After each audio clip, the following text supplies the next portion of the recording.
बिस्मिल्लाहिर्रहमानिर्रहीम। अस्सलाम वालेकुम। कैसे हो प्यारे बच्चों? उम्मीद करती हूँ खैरियत से होगे। तो भाई आज हम करने वाले हैं चैप्टर नंबर 10 आपका एरिया एंड पेरीमीटर का पेज 225 पर area and perimeter of composite figures.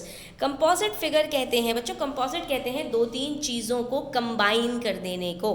ठीक है, तो कंपोजिट फिगर का मतलब ये होता है कि एक फिगर है देखने में जिसके आपको नज़र आ रहा है कि एक एनक्लोज्ड फिगर है, यानी कि उसके साइड्स आपस में जुड़े हुए हैं, लेकिन वो एक कॉन्क्रीट शेप की फिगर नहीं है, बल्कि वहाँ पर हमारे पास अलग अलग शेप्स बन सकती हैं। यानी कि अगर मेरे पास आप देख सकते हैं कि एक एल शेप का फिगर है, अब मैं ना इसको स्क्वायर कह सकती हूँ, ना मैं इसको रेक्टेंगल कह सकती हूँ, ना मैं इसको ट्रायंगल कह सकती हूँ। तो अब मैं क्या करूँ कि अगर मुझे इसका एरिया कैलकुलेट करना हो तो हम ऐसे में क्या करते हैं बच्चों, ये समझ लो आप एक गेम की तरह से होता है और इसको करने में बहुत मज़ा आता है। तो इसको सॉल्व करने के लिए आपने सिंपली आपने बस ये करना होता है कि आप इसके बीच में जहाँ जहाँ आपको कोई एज नज़र आता है वहाँ से आप लाइंस ड्रॉ करना शुरू कर देते हैं। अब जैसे आप यहाँ देखिए, ये स्ट्रेट लाइन है, ये स्ट्रेट लाइन है, लेकिन ये यहाँ पर आकर बेंड हो रही है पॉइंट ई पर आकर। तो अब हम क्या करेंगे, हम पॉइंट ई से या तो बैकवर्ड्स एक लाइन ड्रॉ कर लेंगे। अब ऐसा करने से क्या होगा बच्चों कि मुझे ए एफ ई, और मैं यहाँ पर फॉर एग्जांपल लिख देती हूँ जी, ये पॉइंट जी मेरे पास एक और बन गया है ना, तो ये ए एफ ई जी मेरे पास एक स्क्वायर बन जाएगा, और नीचे अगर मैं गौर से देखूंगी तो मेरे पास एक रेक्टेंगल बन जाएगा। अब यानी मेरे पास ये एक कंपोजिट फिगर दो शेप्स में कन्वर्ट हो चुकी है। अब मैं क्या कर सकती हूँ, क्योंकि मुझे यहाँ पर ये पता चल रहा है कि हर बॉक्स यहाँ पर 1 सेंटीमीटर का है, तो मैं अब बड़ी आसानी से इस स्क्वायर का एरिया अलग कैलकुलेट करूंगी और इस रेक्टेंगल का एरिया अलग कैलकुलेट करूंगी, या इस स्क्वायर का पेरीमीटर अलग कैलकुलेट करूंगी और इस रेक्टेंगल का पेरीमीटर अलग कैलकुलेट करूंगी। दोनों को मैं आपस में ऐड कर दूंगी तो मुझे इस पूरी कंपोजिट फिगर का एरिया या पेरीमीटर पता चल जाएगा। तो अब इसको करने के लिए हम क्या कर सकते हैं, तो आप ये देखिए कि यहाँ पर पेरीमीटर निकालना हो तो बच्चों हमें इसको जो है वो डिवाइड भी नहीं करना पड़ेगा। हम सिंपली ये करेंगे कि ए से लेके, क्योंकि इसके अंदर तो सारे साइड्स को आपको ऐड करना होता है, ए से लेके एफ तक देखेंगे तो ये कितने सेंटीमीटर्स है, 3 सेंटीमीटर्स। एफ से लेकर ई तक देखा तो ये भी 3 सेंटीमीटर्स है। ई से लेकर डी तक देखा तो ये 2 सेंटीमीटर्स है। डी से सी तक देखा तो ये भी 2 सेंटीमीटर्स है। फिर बी से लेकर सी तक देखा तो ये 5 सेंटीमीटर्स है, और ए से लेकर बी तक देखा तो ये भी 5 सेंटीमीटर्स है। अब पेरीमीटर निकालने के लिए तो इस कंपोजिट फिगर को हम सिंपली ये करेंगे कि इन सबको ऐड कर डालेंगे। 3 + 3 + 2 + 2 ये बनता है 10, और 5 + 5 भी होता है 10, 10 + 10 होता है 20। तो इसका मतलब है पेरीमीटर हमारे पास निकल आया 20 सेंटीमीटर्स। अब अगर हम यहाँ पर स्क्वायर और रेक्टेंगल को अलग अलग कर दें तो बच्चों हम इस वाली लाइन का भी क्या करेंगे, हम इसको भी कैलकुलेट करेंगे। तो ऐसी सूरत में हमारे पास जो पेरीमीटर निकलेगा वो गलत हो जाएगा। इसके अंदर पेरीमीटर के अंदर आपको याद रखना है कि पेरीमीटर में सिर्फ जो आपके पास आउटर साइड्स होती हैं आपने उसको ऐड अप करना होता है तो आपका पेरीमीटर निकलता है। हाँ, जब बात एरिया की आती है तो वहाँ पर आपको एक कॉन्क्रीट शेप चाहिए होती है एरिया को कैलकुलेट करने के लिए। तो अब एरिया को कैलकुलेट करने के लिए हमें यहाँ पर एक स्क्वायर मिल गया। स्क्वायर के अंदर सारी साइड्स बराबर होती हैं, तो ये देख सकते हैं आप, ये भी 3 सेंटीमीटर, ये भी 3 सेंटीमीटर, ये भी 3 सेंटीमीटर और ये भी 3 सेंटीमीटर। तो इस स्क्वायर का एरिया कैलकुलेट करने के लिए हम लेंथ मल्टीप्लाई बाय लेंथ करेंगे तो हमारे पास क्या आंसर आ जाएगा, 9 सेंटीमीटर स्क्वायर।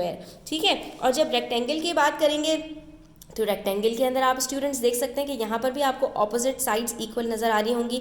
ये देख लीजिए, इस रेक्टेंगल की मैं बात करूँ तो ये भी 2 सेंटीमीटर्स है और ये भी 2 सेंटीमीटर्स, ऑपोजिट साइड्स इक्वल हैं। और उसके बाद ये देखिए ये वाली लाइन, ये भी 5 सेंटीमीटर्स है और इसका ऑपोजिट भी 5 सेंटीमीटर्स है, तो ये दोनों हमारे पास यहाँ पर बराबर हो गए। लेंथ को अगर मैं कहूँ 5 सेंटीमीटर्स है और ब्रेथ मेरे पास 2 सेंटीमीटर्स है, तो हम यहाँ पर जब रेक्टेंगल का एरिया कैलकुलेट करेंगे तो लेंथ को मल्टीप्लाई कर देंगे ब्रेथ से।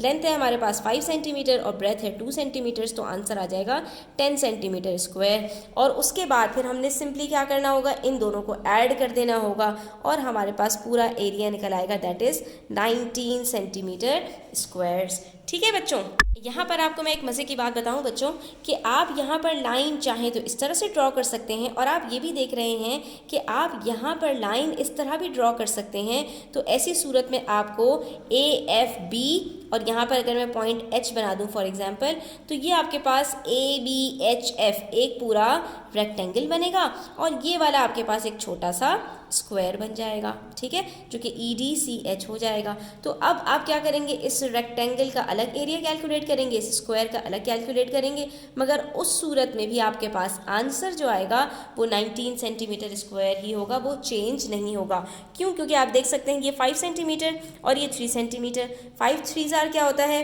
15, और ये स्क्वायर है 2 मल्टीप्लाई बाय 2 4 सेंटीमीटर, तो कितना हो गया 15 + 4 19 सेंटीमीटर स्क्वायर। दोनों सूरतों में आपके पास एरिया सेम कैलकुलेट होगा। और बच्चों यहाँ पर इस तरह की फिगर्स के अंदर एरिया कैलकुलेट करने का एक और तरीका भी है, और वो भी बहुत मज़े का तरीका है।